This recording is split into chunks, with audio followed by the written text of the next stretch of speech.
નમસ્કાર, ડીટીવી ન્યૂઝમાં આપ સૌનું હાર્દિક સ્વાગત છે। દાહોદ તાલુકા પંચાયત ખાતે આવેલી આઈસીડીએસ શાખામાં ઘટક 1ની ઓફિસના તાળા બપોર સુધી ન ખુલતા અનેક લાભાર્થીઓને ધક્કો।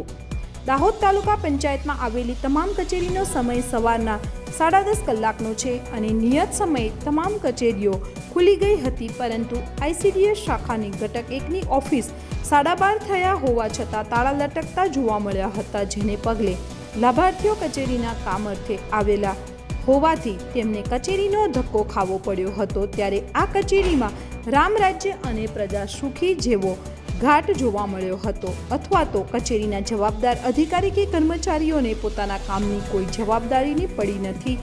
ના સરકારી કચેરી હોવા છતાં સરકારી કામ કરવામાં પણ પોતાની મનમાની ચલાવતા હોવાનું જોવાઈ રહ્યું છે। પોતાની મરજીના સમયે કચેરીના તાળા ખોલવા, પોતાની મરજીની પ્રમાણે કામગીરી કરવી અને મન થાય ત્યારે જતું રહેવું, આ પ્રકારની સ્થિતિથી ગામડાના ગરીબ લાભાર્થીઓને હાલાકીનો સામનો કરવો પડે છે। ત્યારે આવા બેદરકાર કર્મચારીઓ વિરુદ્ધ પગલાં લેવાય તે પણ જરૂરી બન્યું છે।